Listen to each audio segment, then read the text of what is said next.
Uh, yeah. Am I on right now? Yeah, we live right now, but I'm yeah. My dog Wood in the building. What it ABQ do? today. But we'll be right back.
Welcome back to the Man to Man Pod.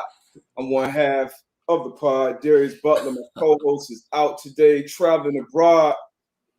Got a hell of a sub in today with Will Hey, Black, man. my boy, man. Also the host of Upsets and Underdogs on the Blue Wire Pod Network. What up, Will? Look, man, that's what it is, man. Actually, that's kind of how my career went, man. It was like, look, hey, we need a starter today. Like, we're gonna give you this 1 year deal. We need a starter. We need a starter today. So I'm like, look, I'm always ready, man. It's funny. Before the show, I was saying like, look, if it's playing, I don't know if it's gonna work out, but you hit me spontaneously, and I'm like, let's do it. Yeah, man, that's how it goes, especially in today's day and age. It's crazy. Right. That was a big question and topic of conversation we had on this show, actually, talking about would it be harder to be a starter or backup? And obviously AB had played his whole 14-year career as a starter pretty much. And when he was in some sort of backup or sub role, it was already after 12, 13 years of starting. So right. So he already had starter qualities. Yeah. So of course that's what you know what I mean? But when trying to make a name for yourself and then you get thrown in that fire in action, obviously that's a completely different ball game. But right, you still got 12 in, so that's hella impressive, man. A lot going on around the NFL right now, man. A lot we're going to talk about. Obviously tonight's game, the Ravens and Dolphins. Cam is meeting with the Panthers, so is he heading back right now? Yeah, meet with the Panthers. He heading back. OBJ, somebody we're both very familiar with. Where would he land? Where should he land? Matter of fact, you might as well come out of the gate. We're gonna be taking questions, obviously, live questions as well. You might as well come out of the gate with that, man. OBJ, obviously, one of the most popular players in the league. It's been some years since he's had that type of production to match his popularity. But where do you think he lands, man? And do you think, like I do, that he's still very, very capable of being a wide receiver one? Dog, it's that's the funny narrative, man. It's like I get it. People will look at production and they're like, okay, he has not had like top tier wide receiver one production in a long time, and I understand that. His journey has been super interesting, right? Obviously, his divorce with the Giants. He said they sent me to Cleveland to die, so he didn't want to go to Cleveland to begin with. You know what I mean? And it was just, and then obviously the injuries. And I know, like, anytime I get this question, who's the best you played against? My answer is not OBJ, but he is top 2, top 3 most challenging, difficult receivers I have ever guarded in my time. I'm like, God, there's nothing he can't do. Talent-wise, he's the best receiver in the league. I'm gonna say talent-wise, like in terms of what he can do, I think he's the best receiver talent-wise. Not right now. Not right now. No. I can't agree with you there. I can agree with you that he's a wide receiver one, but talent-wise, since all right, Devontae. Anyhow, I left in 2017. At that point in time, Very much so. I would probably say that talent wise. Okay, But right so now, Devontae right now. Okay, yeah, so anyhow, there's some guys doing some pretty good stuff at that wide but I receiver. think yes, I think right now he is a wide receiver one, given the right situation, and I think the right situation to get him back on track is Green Bay. I think that is the best situation because I mean he's gonna get the ball, period. You know, and especially him finish out this year, putting on a good resume, showing everybody what we know he is, so he can go into free agency next year and go to a good spot. Yeah, because I think he's got to get with uh not only a good quarterback, but a quarterback that can decipher coverages. That can I got Odell matched up on cornerback 3. Let me go to him in this progression. Because that's the obvious situation. Like find the It's obvious. It's That's what I'm obvious. You got to saying. go to those matchups. Obviously in Green Bay, it wouldn't be any controversy about who's the guy there. Obviously, it's Devontae Adams. The report he Right. has with A-Rod. So Adams he has spoken multiple times saying he wants him there. I think Green Bay will be a great landing spot. I think another good landing spot for him will be Kansas City. Kansas City, a lot of people have been talking, hey, they need another weapon outside of Hill and Kelsey. I don't think they just develop a running game or a running identity. They're going to throw the ball 40 times a game. You might as well have another, I think, mismatch. You won't be getting double teamed, 2 safeties high. You have a deep safety over Hill all game. You'll be worried about Kelsey, obviously, in a possession situation. So Odell to Kansas City, I think, will be another good move. I don't know if it happens. I don't know what money they have. I like Los Angeles Chargers. I like the Chargers because that boy is throwing the ball. Okay. You know how I feel about Herbert. I know how you feel about Herbert. I like the Chargers. Even though everyone's saying Rams, I like the Chargers, man, because they're built for that. Here's something interesting I want to bring up to you is when Aditi came out talking about Cleveland, like it's a system offense. He's not running the right routes. He's not being where he's supposed to be. It's a system offense. Didi Quickabala, reporter. Okay. She does the AFC North. I hope I didn't destroy her last name. But she reported that Stefanski, his offense is a system offense. So what that tells me, when you hear a system, it means like it doesn't matter who the bodies are. It doesn't matter who's at wide receiver 1, 2, 3. It doesn't matter who the running back is. Like we're gonna run our plays, and that's where I feel like it was a disservice to if you have a dude. You know what I mean? And that's what I'm saying. We saw right now. People were putting him with the Patriots, and I don't think that'll be a good situation just because it's a young quarterback. He's still trying to figure it out. I wouldn't say that's a good spot for him. He'll be getting most likely double team on pass situations. You'll have a safety over top of Odell if he's there. But a lot of people remember Randy went to New England. And now, obviously, we know the system that New England had been running forever.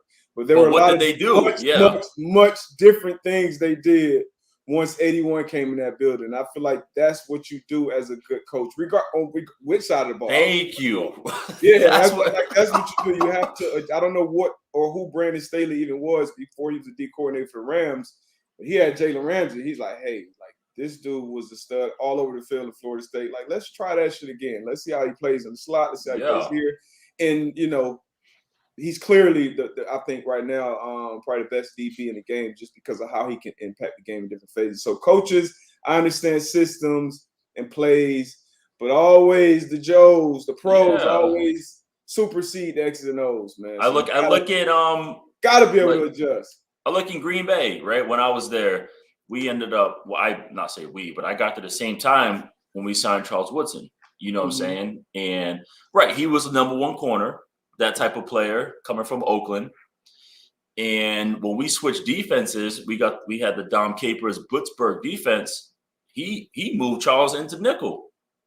And he was like, look, I'm a building blitzes. I'm a building all kinds of coverages because he's the star. He's our star player. Yeah. I'm gonna design it around for him because he knew what type of player he had. And that's why it's crazy to me everybody's going this narrative like OBJ, blah, blah, like he didn't fit the system. I was like, because when you have a guy, that's what you do. You script plays to get this man to rock. He's the type of player like the more he gets to football, like he's gonna build more energy. I kind of look at like CeeDee Lamb. He's like that right now. The more CeeDee touches the football, Yeah. Like the more dangerous he gets.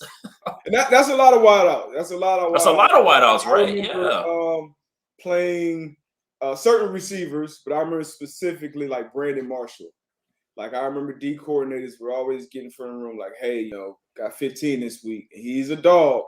But if you take him out early, if you limit him early, we can maybe get in his head a little bit. Maybe he'll be arguing with the coordinator or quarterback about that. So it's certain guys who But once he gets warmed up, I think DK Metcalf is a guy who's kind of like that. You get him going early, he's gonna be a problem all game, as opposed to like Tyler Lockett. You don't have to throw the ball till the end of the second quarter. He's still going, he's gonna be that same guy. So different people, receivers are a little, we both have some receiver in our blood too, so it's a little deep in there.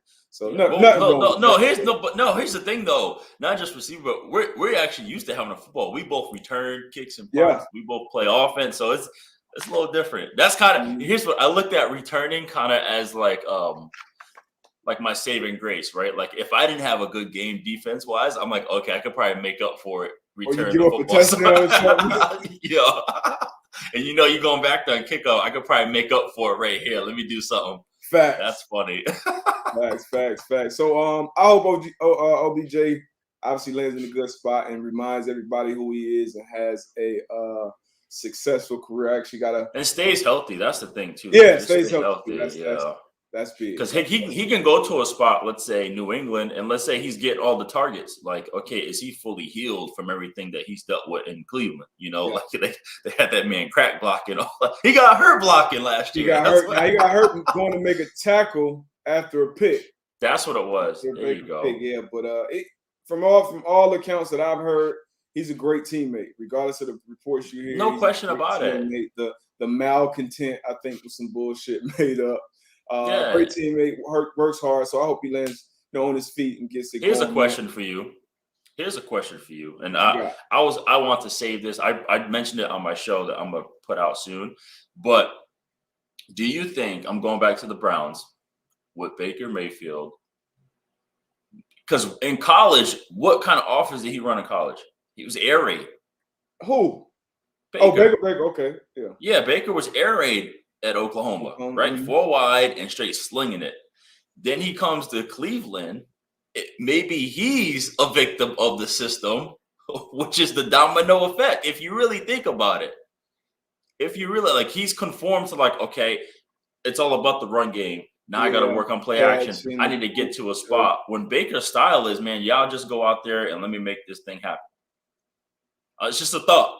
I mean, that's a good thought because you see Kyler Murray and what he's done, especially since Kyler Murray, I think he would be phenomenal in any system. He's just that type of talent. Right. But I mean, where does he shine the best? Very comfortable. And these quarterbacks are running that type of system that they're running in Arizona from like high school. Like that's what they're running in high school, going to college. You come to pro, you're a lot more comfortable. So that's a good point. Maybe it could change. But you're having some level of success in Cleveland as a team and at the quarterback position. So I'm hesitant to put any criticism on what's going on in Cleveland because my entire lifetime, they've been a bad franchise. And now they're actually winning. That's because they have the good players. They're still underachieving. They just have good players now, which is why they have a chance. Hey, I mean, they've always had good players, though. No, they got good players. Like they've always had good players. They never had a quarterback. They've obviously missed a lot, but they've had good. If you looked at it, they've had good players that just come there, leave, and go play better somewhere else. Joe Hayden, T.J. Ward, Joe Thomas, probably one of the greatest Gibson tackles of all time. Josh Gordon. So they've had guys. Yeah. But anyway, let's get to this game this weekend. First thing we'll talk about, obviously we're going to talk about a little Thursday night game and a couple other big games from this weekend. The Cleveland Browns and the New England Patriots, same record, 5-4. Both need wins. It's a point of season where they need to pick up. Patriots are 1.5-point favorites at home. Maybe a little surprising to some people. Chubb, I believe, is on a COVID list. Long shot that he'll be able to play. Who you got in this one? I think right now New England is trending upward, man. I think they figured out who they were just overall as a team. I love how the defense is playing right now, man. You have so many smart veterans, just savvy on that side of the football. Obviously, you and I are big on the narrative, how the hell you don't give up a second round pick for J.C. Jackson. Got to at least try. The price done went up, people. You All gotta right, at least try. Yesterday's price. right. It's not today's price, Mr. INT. Mr. INT, but again, that's probably again why they were comfortable, letting Gilmore walk, even though Gilmore's making plays out the gate already. But I like the Patriots in this. This game right here. Just speaking of Cleveland, is going to be huge for Baker if Chubb is not available. But again, it goes back to the system, right? They plug in any running back, and they gonna go for 100. Best offensive lines in the league right now. Yeah, Bill Callahan is the man. But I like New England in this. I just feel like they're trending in the right direction overall as a team. They know how to. If you have something that's easy for them to take advantage of, then it's a problem. Yeah, and I feel like that's the best thing that Bill Belichick has done his entire career. Yeah, I mean, coaching in the season. Take it from me. The season, I've heard Bill Belichick get up in front of the team and say the season doesn't start till around Thanksgiving during New England. Obviously, when you have a rookie quarterback, it's going to be a different ball game than it is with a Tom Brady. But Mac Jones is figuring it out. And Mac Jones honestly hasn't been playing great in these last couple of weeks. They're still figuring out ways to win games. The defense is coming along and playing well. And I don't like Baker Mayfield matched up against this defense that can mix it up, force you to throw in the tight windows all game, and then take advantage of your mistakes. You've had Adrian Phillips have multiple TD games with a pick six. You had J.C. Jackson, multiple pick games with pick six. McCourty's always a threat to turn the ball over. So Judon has been one of the best free agents signing. So I'm really liking where this team and this defense is trending. So I'm with you. I got the Packers winning, and I mean not the Packers, the Patriots winning, and the Patriots covering this weekend, man. But that's some good stuff, man. What else you want to get to before? I should have came out of the gate with this. Happy Veterans Day. Yes. To all the veterans out there. I know we have some in the chat. G.I. Joe 317 being one of them for sure. But happy Veterans Day. My dad served in the Army. Antoine's dad served in the Army. And our producer, Tone, our producer Tone, his pop served 26 years in the Navy, actually flew on Air Force One for a few of those years. So shout out to all the veterans out there, and obviously the ones closest to us. You got any veterans in your family, Will? Yeah, my cousin Rob, my cousin Dave, they both served, and my cousin Carl. So these are all like immediate family members too, not like 8-10 cousins. Yeah. Yeah. I mean, a lot of us, have someone who served so on. It's always, obviously a special day to serve them. And, even as a country, I feel like we should do a better job, catering to our veterans post-service, because it's a lot that they're dealing with on a day-to-day basis. So huge thank you to all the men and women who are currently serving and who have served. So that's so, man. To the next thing. What else is that? Cam. We talked about Cam briefly. He's currently meeting with the Panthers right now. Sam Darnold. I think everybody is the prodigal son return. I'm not gonna jump on Sam Darnold's proverbial grave at this point. You guys know my stance on Sam. But Cam Newton, going back to Carolina. Good fit, bad fit, good idea, bad idea. How does this look for Cam? How does it look for the Panthers? What's your thoughts on this one? I mean, you might as well try. The biggest thing is, what is his relationship with the organization? Obviously, he's back and they're willing to have a conversation. He's being an adult about that. But it's at this point where it's like you have a good football team. I think, especially early in the year, exactly. Especially early in the year, you weren't getting anything crazy in terms of the offense. Obviously, with CMC being out and now him working his way back in, you still have a competitive football team. So now you have two running backs too, and Chuba and CMC. So I think this is kind of catered for Cam. Especially when they went to the Super Bowl in 15-1, they had a really good running game. They had a really strong defense, and they complemented each other. So I think this. If you look at the NFL, out of all 32 teams, this is his best situation. So I think this is a good fit. I agree with you, and I was on this train a couple weeks ago when they first benched Sam, and I love PJ Walker. I played with him in Indy when he was a rookie.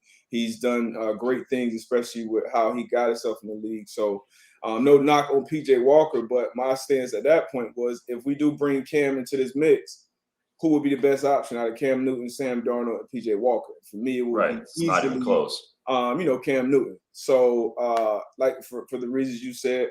Joe Brady, a lot of people have been on him. I mean, I'm kind of like a prove it. You got to prove it on this level. Right. So, but he has been known to be a great offensive mind. So we'll see. Having a weapon like C-Mac, obviously Cam already knows him.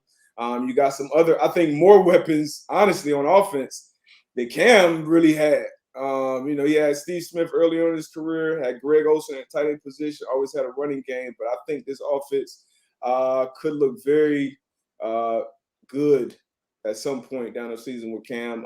Defensively, they got some of my favorite players. I know Mac Jones tried to take Brian Burns out of there. But you cut it out. You cut it out. Mac did not try to hurt that man. He was preventing him from getting the fumble, and it's unfortunate that something happened to my. So you defending the actions by Mac. Here's what I'm defending. I don't believe, and it's a small fraternity, D, but and I don't believe that there are anyone not invested yet. I don't feel like there's anyone in the NFL that's truly trying to injure one another. I might lay a big tackle. I'm like, okay, I want him to like feel it. You know what I'm saying? There's definitely some players who I've played. No. That's what I'm saying. I agree with you. There's definitely something. I was gonna say there's a small percentage of guys that are really out there to take. Because I've been a victim of. I mean, how many times I was on the pile, returned and someone twisted my knee because they knew I had a knee problem. You know what I'm saying? Yeah. Like that's been. I've been there, but. Unless people bring up some hit. I feel you though. You know what I'm saying? And they're like, well, though he was away from the play. And I'm like, well, you ever been on the ground in the NFL game? You don't know what's going on. So I think he was legit trying to hold him back. Now, if there was history of Mac Jones in high school taking dudes out, then okay, I'd probably change my mind. But man, I don't think he tried to do all that. I'm with you there. In the heat of the moment, especially, and you've been a returner, you've been a receiver. You probably even fumble one as a DB. It's no worse feeling than fumbling like the football. It's like that's what I'm saying. Every coach will get in there and tell you, "Hey, the ball. This is us. The ball is the ball is everything." So when you fumble that ball as a quarterback, whatever, and it's on the ground, it's kind of like an anything goes type. Like, look like you care. You know what I'm saying? Like, look like it matters. That was Cam's. Yeah. That's what happened to Cam in the Super Bowl. People will get on him about that. When he fumbled, he was like, "Oh." So I guess I'll give him the benefit of the doubt. Now, if it happens again, if this was Mason Rudolph, I don't think I would give him the benefit of the doubt. But since it's Matt, I give him the benefit of the doubt right now. But I would personally, I would love the Cam Carolina reunion. Knows the city, knows the fan base, right? Knows some of the players. And even if he doesn't know him, I think everybody in that locker room knows who Cam is to their organization. Right. Once again, well wishes to my guy. My dog, he went out, got vaccinated. So he made, I know that played a role in him not being a quarterback. For sure, yeah. So he made that business decision. So let's hope it all works out for the best for him. And speaking of today, we definitely got to give a huge, shout to Pat Tillman. Former player who, made the ultimate sacrifice for the country. So yeah, definitely a huge shout to him, man. Huge shout out to Pat Tillman, man. So unfortunate. I think he would have been 45 this year, I believe. But yeah, crazy. I see one guy's finger stuck in his face. Look, I remember when we played the Lions that 016 season. I got tackled on a return, and some dude put his hand in my helmet and grabbed my nostrils. Like I'm already tackled. Grabbed my nostrils, did all this, and I just didn't understand it. I'm like, for what? Them special teams. Bro, them dudes get a check That just to was do look. ignorant stuff. Now, if there's anyone, it's special team guys. Those are the dirtiest. Oh players. yeah, that's what I was about to say. That was a different Yeah. life Yeah. out there. That special teams, like one special teams rep is like equivalent to like 12, 15 normal defensive or offensive snaps. Like, is anything goes. Those are some warriors out there landing on the line. Yeah, Pat Tillman, G.I. Joe, said Pat Tillman would have been 45 years old today. So a huge shout out to Pat Tillman. In about a few minutes, I'm gonna take a little break. So y'all start throwing some questions here for Will. Y'all know I gotta take my 1 minute. Jimmy. Break. Who else we got, man? Oh, what did I put up here? Oh, Russell Wilson, Aaron Rodgers. Now, obviously, Aaron Rodgers has been in the news lately for deceiving reporters, deceiving the people about his vaccination status. Some people took it more to heart and were, outraged by it. Because everyone's so like, I get it in terms of, sure, yeah, he misled, whatever. But why are people taking it like he hurt them? Like, I mean, it's a lot of. He lied to us. He lied to me. He lied to me for a life risk. Like, no, he ain't lied to you. He even know you. He ain't lied to you. It's obviously a pandemic that we're all dealing with. No doubt about it. And I listened to obviously he was on Pat McAfee's show. It's a show that I watched with some boys. So I listened to the whole interview. I don't think he was trying to, make it like COVID wasn't real or something, or he didn't care. Right. But, people take things out of context. But I guess moving on from that, he'll be back. He should be back out there this Sunday if he's able to play. Russell Wilson will be making his return as well after getting his pin removed from his finger, so he won't be doing any more phantom huddles. Everything will be real from here on out. Can't leave that man. He gonna be ready because of that too. Okay. Hey, that's part of the process. Okay, visualization. I'm sure A-Rod. I feel like A-Rod's one of those guys who can just wake up Sunday morning at 8 o'clock. Look, this is another thing. This is another thing. So prior to the season, I'm like, well, actually, no, last year, right? They draft Jordan Love. I'm like, okay, he's pissed off. He just goes out and wins MVP. We both said that, yep. Yeah, he just goes out and wins MVP. You know what I'm saying? This year, he's not sure he wants to come back or not. And then they come out the gate, being top of the NFC. Mm-hmm. And now he's dealing with this. It's like, give him more fuel. Like, how do you, like, when someone's great, they just need a reason to be upset. Yeah. Like Jordan created these narratives. I remember watching the Usain Bolt documentary, and he already won everything. And that he saw Justin Gatlin say something. He was like, that's all I needed. You gotta find something. This obviously, A-Rod brought it himself. And I understand. Yeah, no doubt. Franchise quarterback. And at that point in August, every reporter was, hey, what's your status? What's this? How do you feel about it? So every comment is going to be taken. I understand that as a quarterback, hey, I'm going to lie or deceive or whatever to protect these brands. Allstate came out and said, hey, we stand by him. He did partnerships. But that's a part of it. So I get it. But I'm 35 years old. I've watched people lie to me every day. Every time I see a coach talking to me, I assume they're lying. Politician, police, you ain't lying. Whoever, I don't believe damn any. So Aaron Rodgers' line didn't necessarily hurt my heart or so. Team knew he was unvaccinated, so that he was going through protocols, get tested every day, et cetera, et cetera. It's funny. It's where we're at, though. But as far as the game, though, both of these. As far as the game, a lot of history between these two teams. And a lot of recent history. A lot of recent history. A lot of referees jumping in, messing this game up. You got the Hail Mary. You got other Hail Marys. I think in the past decade, I think they're even 4-4 in the 2010. So expect something crazy. Expect the over. Expect something. Like it's going to be pretty wild, man. I don't know how I feel about this. Well, the Packers are favored at home. They are favored, yeah, by 3.5 points. And I do like that. I'm gonna go with the Packers in this one. Obviously, once again, I feel like Aaron Rodgers I don't think he's a victim here, but like you said, the great ones find something to be pissed off about.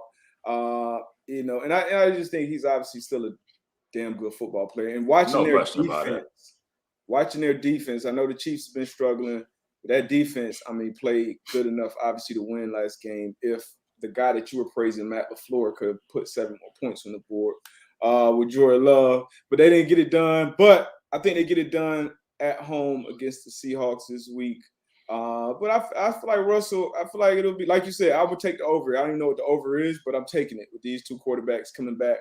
Yeah, Russell's pushing the ball down the field. Like, ain't no doubt about that. I also love the emergence. Like, the Green Bay was forced into the situation, but they really started utilizing both running backs. You see AJ Dillon, he has the hot hand right now. Making play. Well, he needs to have a hot hand hold on to that ball. I'm gonna tell you that. Yeah, but have him and Aaron Jones making plays together, I think that's been outstanding. Obviously, losing Tanya was a big deal, but having him back this week, I think it'll be interesting. I'm curious to see that matchup. Aaron Rodgers, and I'm gonna say it, and Quandre Diggs. He's been just an assassin in the post right now. If you throw a dig right, it's getting picked off. Like, I'm just letting you guys know right now. Any overthrows. If you are not very, very careful between the hashes, is getting picked off. You got to be very sure. And on the other side of my break, I'm gonna definitely ask you about some of the best DBs right now in the game, especially some. I think Diggs would not. Why you keep saying your break? Am I not getting a break? You want a break too? Am I supposed to hold it down? Yeah, like sometimes this? People want to ask you questions, man. All right.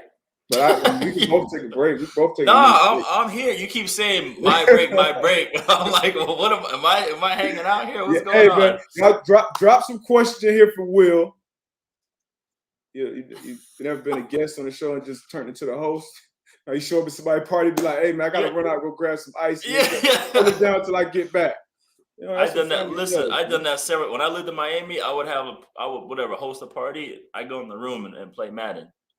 That's what I see. You know what I mean? But so we both got the Packers winning the cover in here? Yeah, I do. Okay. We both got the Packers winning the cover. But I'm excited about this game, man. That'd be a good one. Obviously, two great quarterbacks. Good team. They say you take a little smoke break. I gotta do what I gotta do. You go out there with the new Paul 100s? Is that what you're doing? Nah, hell no. I can't hit no pulse now. I get the vitamins. They get me right. I'm trying to leave here with a question. I can't just leave here dolo, even though this is what you do.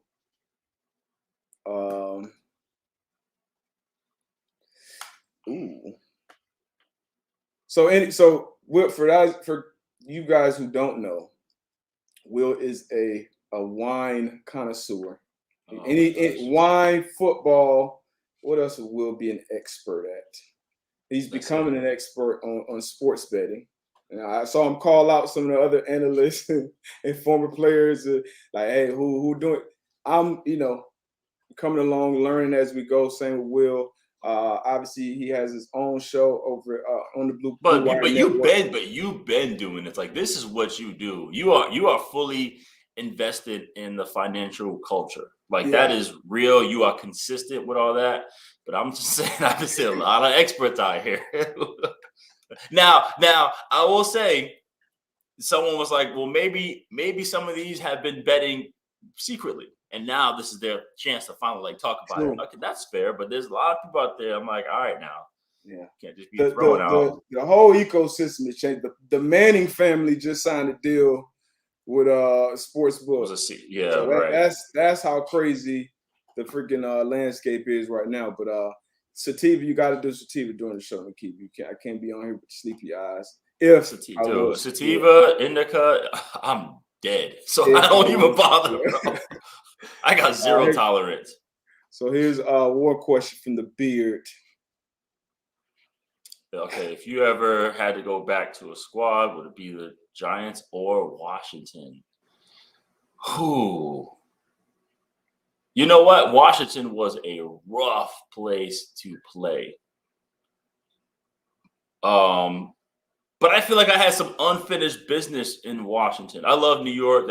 I love the organization there, but I had some unfinished business in Washington to handle. You see, where's my helmet right there? I know the logo is not the same, but I have some unfinished business. Also, have I ever gotten to some natty wines? I have explored some natural wines. Natural wines is interesting because it's really difficult to make a natural wine because there's yeast everywhere. Just a little bit, tiny yeast can jump into the wine. It's not natural. So yeah, I got into natty wines a little bit. Oh, this is good. Fire away. My man really took a smoke break. Here I go. Do I think OBJ will be good on the Colts? I actually do think he would be good on the Colts. I know T.Y. is trying to come back, and he's still dealing with some health stuff. Michael Pittman has emerged to an absolute monster. I think that game versus 49ers was really his coming out party because the weather was terrible. The game was ugly, but he made some monster catches in that game. And I think OBJ will be good. The running game is outstanding. Jonathan Taylor, who he could be RB1 maybe end of this year, maybe eventually. Like, he's that good. So, yeah, I think OBJ actually would be pretty good on the Colts. Roll these in. They have to fix this ref problem, especially Tony Rooney. They do, and it's, I tell you what, I never sat and listened to an analyst and I'm like, oh man, that felt great. But when Ryan Clark said what he said, I mean, there is no better way to put that. Think about it, like the NFL, it's such an emotional game. Like, when have I ever jumped into like another man's arm, right? When have I hugged like just another or whatever it is to show these crazy emotions? Because it is that emotional. It's so hard, right? I'm watching all these films, doing all these things just to get out there and make this one play. Because that one play can determine the rest of my career. You know what I'm saying? Like, that one, it matters that much. You know what I'm saying? To do that. And for me to like just think it's nothing, it totally kills my vibe. You know what I mean? So especially when it's a judgmental call, when the referee was like, oh, I don't like what he did, so I'm gonna throw my flag. It's like, come on, man, you cannot do that. So I agree. We got to fix that and kind of find out what we can and cannot do. Just let us know what we can and cannot do, not to make it a judgment thing. Which QB gave me problems? Aaron Rodgers. Next question. You met my dad. My dad is a cool ass dude. Big Wayne. Shout out to Big Wayne. My podcast is called Upsets and Underdogs. And yes, it's a lot of sports analysis along with some sports betting, some cool stories, some fun jokes, some fun guests that come on the show. And we don't just talk football. I talk UFC, we talk boxing, we talk basketball, we talk whatever it is. So I'm well versed in the sports world as a whole. Good questions, guys. People came out the gates. Great questions, guys. This is the squad, man. This the people, man. For those who are asking or not sure, once again, this is Will Blackman, 12-year NFL vet and the host. There you go. I survived 12 years. Upsets. Hey, it's hard. It's hard. It's hard to make it to the league. I tell people all the time, it's much harder, in my opinion, to stay in the league. Every time you can get in, you just need a really good attribute. You can get in. Now, the higher you go, obviously, the higher you're drafted, I feel like it's hard for GMs and decision makers to kind of forget, what they thought of you when you came out. So you can get a few extra chances. But if you came in, low draft or like an undrafted free agent or something, like, you got to prove that you're that dude every day. Every day. I will say this though. I know for a fact that OBJ really likes Green Bay. Really? I know for a fact. Who likes Green Bay? Like, outside of like how? And what was it like living in Green? Because I know traveling, I think everybody would probably say that's the worst place to go. You usually look at your road games, like, I'm going to Green Bay. No, there isn't much. Appleton, there isn't. Wisconsin or some shit like that. Yeah, there's nothing to do. It's just football. And cold. No question. But for me, I'm such a huge football historian. Like, I was that typical kid that was like, I love football. I would love to play football. Like I was that annoying little kid. And so, and I went to Boston College, which is not a huge football town. You know, it's a great college town, but it wasn't. We didn't have a huge football like fan base. Even if we were ranked 15, like no one gave a damn. You know what I'm saying? And so when I went to fandom, yeah, some crazy. Well, when I was in school, the Patriots won, the Celtics won, the Bruins won, like the Red Sox won. Everybody won. You know what I'm saying? So who are we? You know what I mean? Yeah. So when I went to Green Bay, it was like this is football, like royalty. Like this is what it is. You know, like everything was about the Packers. So as a player to play there, everything's about the Packers. Like everybody got a Tahoe. Everybody had their own radio show. I don't think I paid for dinner in like 3 years. Yeah.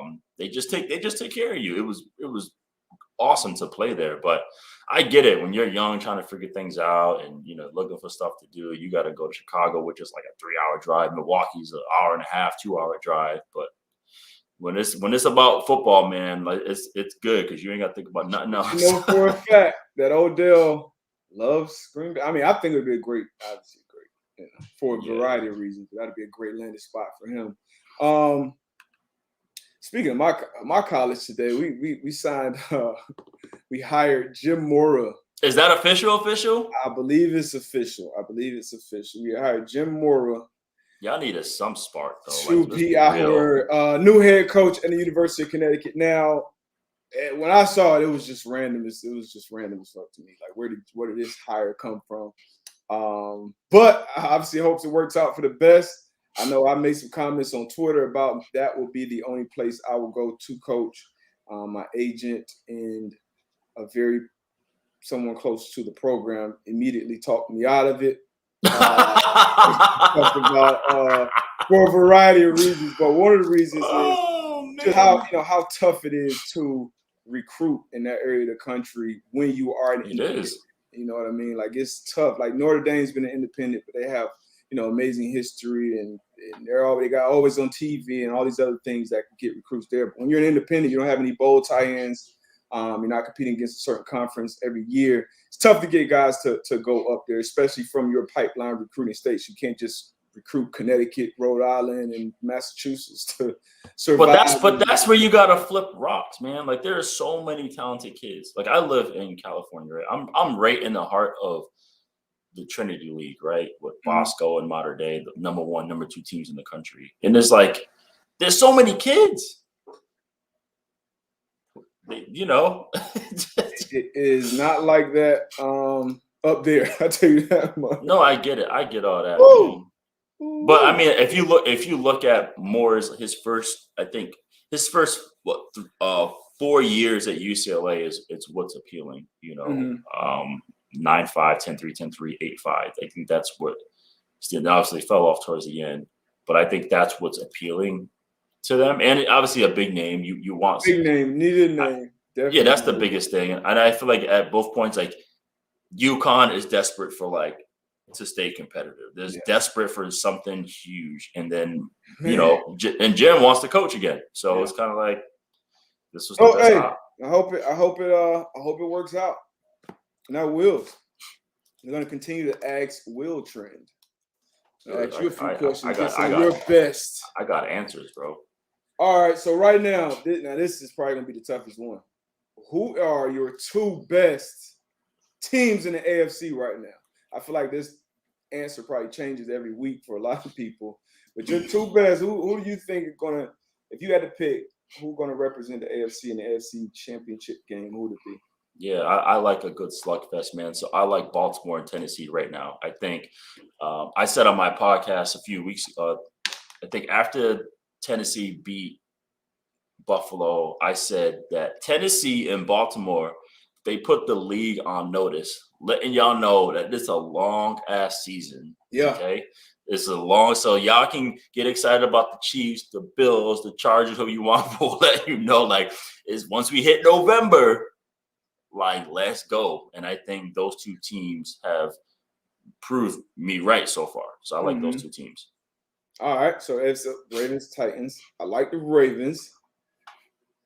I like the Titans as well. It's hard for me to like the Titans being a former coach, but all year, when they went and played Seattle, they played the Bills, even when they played the Chiefs.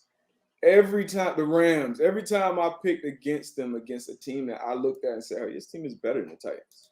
Quarterback, whatever. They proved me wrong. So defense is playing better up front. Byard is playing a defensive player of the year type level right now. Jeffrey Simmons is a monster. Like, who has a better resume right now than them? Titans, I think right now. Now, the huge question there is how are they going to continue to play well and win without Derrick Henry, because we know how important he is to that team. So, and I think it's a valid question. But so you got the Ravens and the Titans there. So on the other side, NFC, who your best two NFC teams? I still like Arizona. I think they, in the face of adversity, they came through. No head coach, no problem. No Kyler Murray, no problem. They still get it done. So I still like Arizona. Man, I am so nervous about these Cowboys, man. I said that they're almost enemy. Shocked me that they absolutely shocked me last week getting dominated like that. Right. And I said on my show too a month ago, I said the only team that's going to beat Dallas is Dallas. Like, something's going to happen for Dallas. So to answer your question, I like Arizona and I like Tampa. I like Tampa right now is like quietly just chilling under the radar right now. Like, because all the other teams are dealing with stuff, whether it's COVID, whether it's political stuff, whether it is what it is, they're dealing with stuff right now. And I think Tampa they're just chilling in a sweet spot.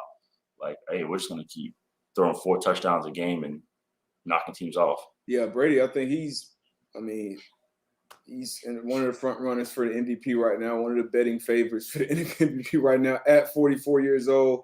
And I think coming off a bye week, they continue to get healthy. Gonna be scary, man. Definitely gonna be scary. So you got the Bucks and the Cowboys? Arizona and the Cowboys. Arizona and the Bucks. Yeah, Arizona and the Bucks. Arizona and the Bucks. Okay, so the Cowboys. Quick question on the Cowboys. You think Trevon Diggs, you think he's a little overrated? I keep getting asked that now because people, hey, is he overrated? What's your thoughts on Diggs? He had a touchdown last week. Obviously came out of the gates firing at all-time pace. What do you think about what's your take on Diggs? I think Diggs is an outstanding football player. I don't have him as the best corner. I love the fact that he knows how to get the football. I don't want to say he's overrated. I think he's right where he needs to be. I don't think he's overrated at all. I think he's still young. He's still learning. He's learning how to handle, being targeted now for real. He's learning how to handle being in the spotlight. So I think this is a huge learning situation for him, for Al Harris, his DB coach, and Joe Witt for really to hone it. I don't know their relationship, their dynamic. Maybe he got 7 picks. He's like, I'm good. I'm gonna do my thing. I don't know if that's the case. Because for them to take him up top one-on-one, wide open like that with Patrick, like that's a no-no. Patrick now down the field. Patrick, he's been a great target. No doubt about it. No, he's out. Just not taking anything away, but it's like, okay, you got the hot hand right now. You know what I'm saying? Like, go get that. So they coming at him. They coming at Diggs though. That's surprising. And I agree with you. I don't think he's overrated. I do think he's probably in that top 10 range. He is, no question. But the ball production, I love the ball production. Right, because that's the hardest thing. Into that Terrell Buckley, Delta O'Neal kind of category where it's like, hey, it's a guy that's going to have, 9-10 picks, but we still going to target him because he gets beat on the moves, he gets beat on this. So he could do that. But if he continues to produce, I'll take a guy like that. And that's going to get beat anyway. Then you are. Everybody's guaranteed to get beat, but that's on him because that's on him. I remember being in Washington when we signed Josh Norman. He had the hot hand, right, coming from Carolina, and I was like, okay, you got a target now. And I tell all the guys this: when you have a target, like the best ones, they self-study themselves, they self-scout themselves because you want to stay ahead of what they're already thinking. Once they find out, okay, he's a playmaker, they're trying to find a way to chink at your armor. Yep. Like, how can I attack this dude now? So you got to be a step ahead. So I think in this case for Diggs, now, okay, he proved that he can he already has that thing. I can get the football. Now he got to just show up other things. That's why I put guys. I know you asked me. We'll get to it, but I put guys like Xavier Howard ahead of him, like by far. Obviously, Jalen by far. Stephon Gilmore by far, because it's almost like watching a soccer game. The score might be 0-0, but you've seen a lot of good stuff in that game. I could never watch a soccer game. I tried it a couple times. I'm trying to give you an example. Terrible. So you shut up. Don't say that. So you can watch soccer and it could be 0-0, but you've seen a lot of good skill in that game where you're like, damn. That's you turning it up. I appreciate it. Turn it off. I rather So you can watch like a DB, and Jalen may not have any picks, but he has disrupted the game in different areas. Yeah. So it's like that. For sure. All right, let me ask you a couple more. Let's fly through them. Best play caller that you've played for. Who's the best player you play for? Best play caller. I mean, I played Belichick, so I'll put him in the category. Up there. best play caller. Oh man, best play caller. I don't even know. Because I was annoying because I felt like, I know you were you played all over the secondary. I played all over the place. So when a guy plays all those different positions, you got to know what everybody's doing. You got to know what everyone's doing. Including the coordinator. Like, I would want to know, okay, we getting this. I want to have a menu in a situation in the game. It's 3rd and 9. All right, I know he's going to call this, or that. So I guess which one of yours? Because you played with some good play callers. I need you to. I did. You know what? Here's I'll say this. So I played for Perry Fuel in New York, and I played for Washington. And he used to put in so much for the game, right? He put in so many things. And remember in New York, we're like, damn, why do we have an 8-man rotation at the D line? Like, why are we calling so many things on the back end? We don't need to. We're getting to the quarterback. So, guys went and spoke to Coach Perry when we got into the playoffs, like, hey, let's condense this and make it simple so we can do this. And he put his pride aside and condensed and made us a simple game plan in the playoffs for us to go on and win the Super Bowl. And that right there is like a huge deal, I think. Taking input, adjusting. Because it's not so much just like, okay, I have really cool things to put guys in position, whatever, good play call sheet. But he was willing to listen to the guys and really take heed what everyone was saying to put us in position just schematically overall. So I think that was a huge deal for me. I like it. All right. What else we got? Let me ask you one more. I'm going to ask you one more. I got my answer right here. Matter of fact, I'm going to throw up. I need your mid-season MVP and defensive player. You asked me the scariest defensive player in the league when I was on your show a couple weeks ago. I said Myles Garrett. This is where he's I got the graffics ready to also asked me, would he crack 20 sacks this year? I said yes. You got plenty of time. Yeah, I mean, he 17-game season. I think he ends up cracking. He's my mid-season defensive player of the year right now. Tom Brady would be the offensive MVP, offensive player of the year. Who are your two right now? You said his offense player or MVP? I mean, MVP. I feel like the best offensive player typically wins MVP, and they don't always do that though. Like when Chris Johnson should have won it, he won offensive player of the year. He didn't get MVP. Like they always do that. Mm-hmm. Derrick Henry should have. Nah, Aaron. Right. Yeah. Right now, my MVP. Oh man, it's a toss-up between Brady and Lamar, man. I just think Lamar does so much for that offense. But Brady is slowly just dicing people apart right now at age 88 years old. Yeah. I mean, all those players, the Lamar argument, that's a tough one to argue against, especially with everything that happened with Baltimore coming into the season, being in that division, and for them to be where they are right now. Damn. Yeah, I'm gonna say Lamar. I'm gonna say Lamar MVP. He lost all his running backs. Yeah. In that run offense, Lamar MVP. And Lamar has it's so scary because he evolved into a passer. He's 24 years old, and he still has so much more to grow just as a quarterback. Like now he's chilling the pocket like, what's up, people? Now I'm gonna hit you for 400. Like, what's good? Like he can do that now. So Lamar is my MVP, and I'm gonna roll with the hot hand, man. I think Kevin Byard, man, he's the difference maker. Okay, He's a different. Yeah, he's a difference maker for that whole team, for the whole team. You know what I'm saying? When you can just not only get the football, but be a disruptor and put points on the board as a defender, right now he has the hot hand for me. Yeah, especially. He's been doing it for a while, too. I know a lot of people just hearing his name, but he's been doing it for a while. We get to see Lamar tonight. We get to see Lamar tonight on the road. Against your team. Against one of my teams, my Dolphins, who aren't doing too well. Got to win last week, though. But how do you do that, though? How can you – What's that?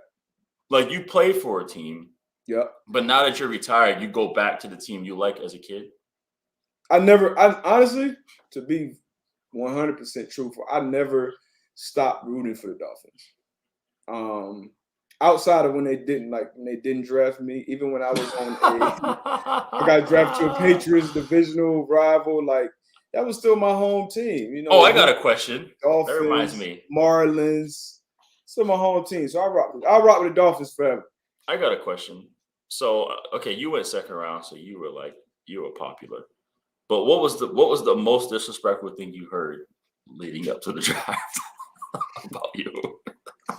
About me? Damn. That's a good question. Like when you met with a coach, what was like interviews, whatever it was, what was the not disrespectful or the craziest thing you heard?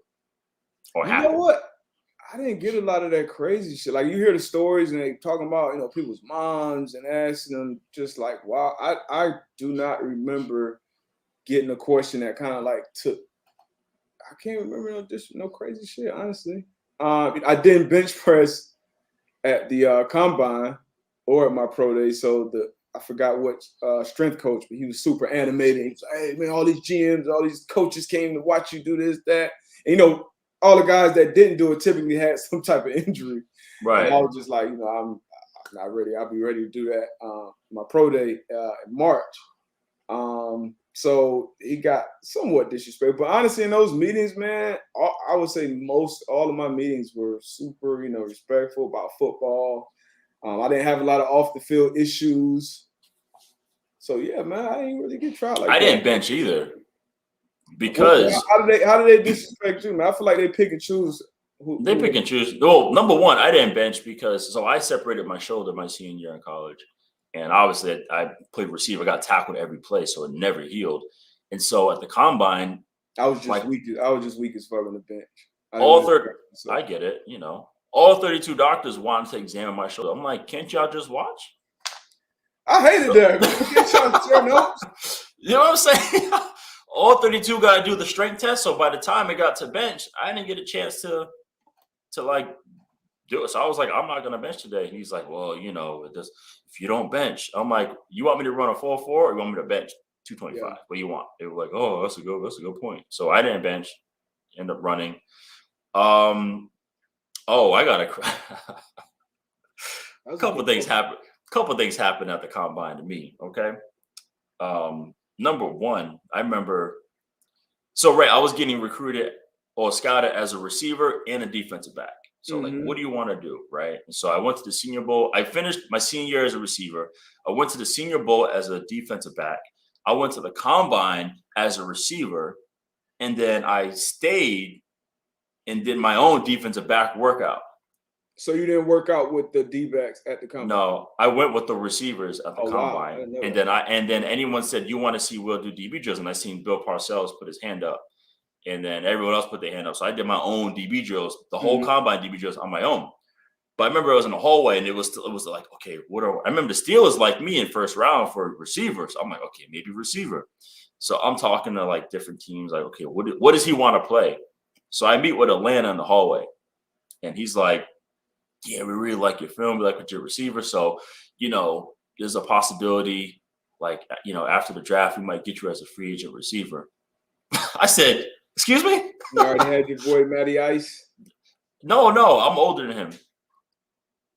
Damn, you old, bro. I know. They said they're gonna get me as a free agent receiver. I said, "Oh, I'm playing DB. I'm getting." I was like, I'm going. If they think I'm a free agent receiver, I was like, I'm playing DB. So that was, yeah. I told all teams after that. Made up your mind right there. That did. I told every team after that, I'm playing DB. I don't want to play receiver. If Atlanta thinks that, like, I don't want to bother. And then the other one, the most, and then I kind of like look at both sides. I'm like, maybe he was just tired. But I remember I met with the Cincinnati Bengals, and I was talking to Mara Lewis, and I was just explaining my story. I try to get all, BC, I was being all smart and whatever it is. And I'm talking to the special teams coach, and I look over, Mara is laid out, bro. He is slumped in the chair. You know your ass wasn't going to the Bengals. I knew I wasn't going to the Bengals. That was one of the things I would say was disrespectful. How teams just lied. Like I didn't get that. Like the team, because I was like a fringe player. First round, top of the second. But I thought wholeheartedly I was going first round. Because you had Vontae Davis, who I expected to go before me, and Malcolm Jenkins, who was probably going to be a safety, but I expect him to go before me as well. So I'm third corner on the board, third, fourth corner. So I'm like, the year before, I think we had 6 go first round. So I had the Vikings tell me, oh, if you there at 22, we jumping on the table, we take it. They be lying, bro. Then on draft day, they still call it, hey, if you still – so I did hate that part of the process, but that shit crazy. But I got to pick this game before we get up out of here.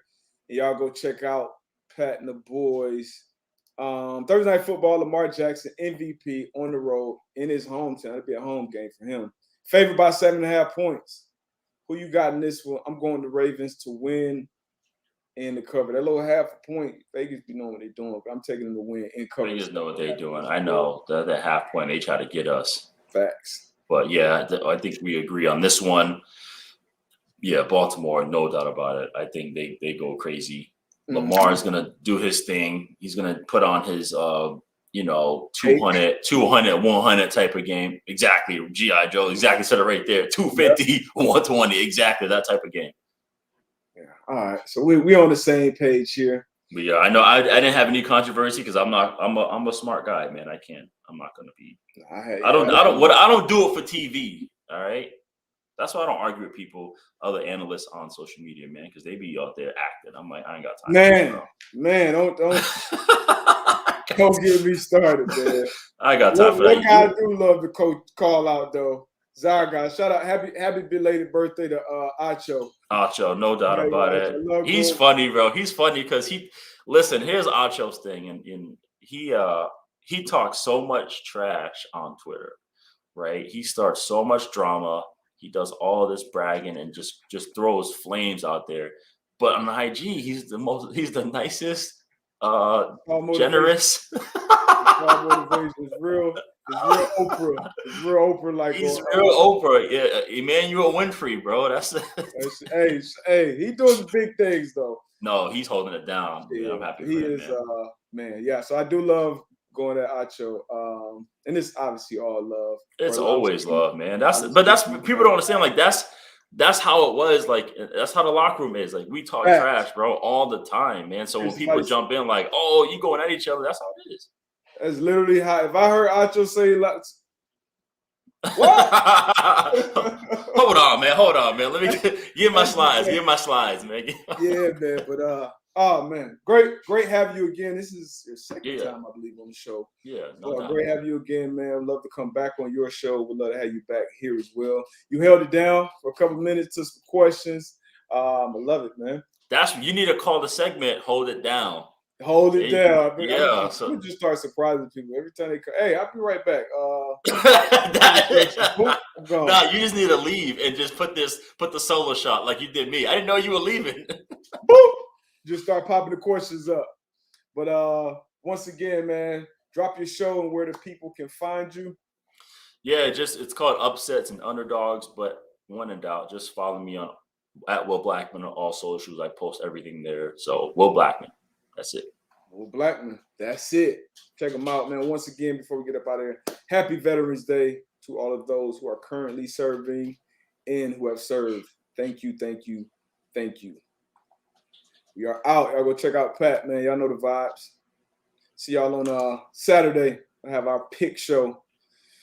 Yee! Out of here.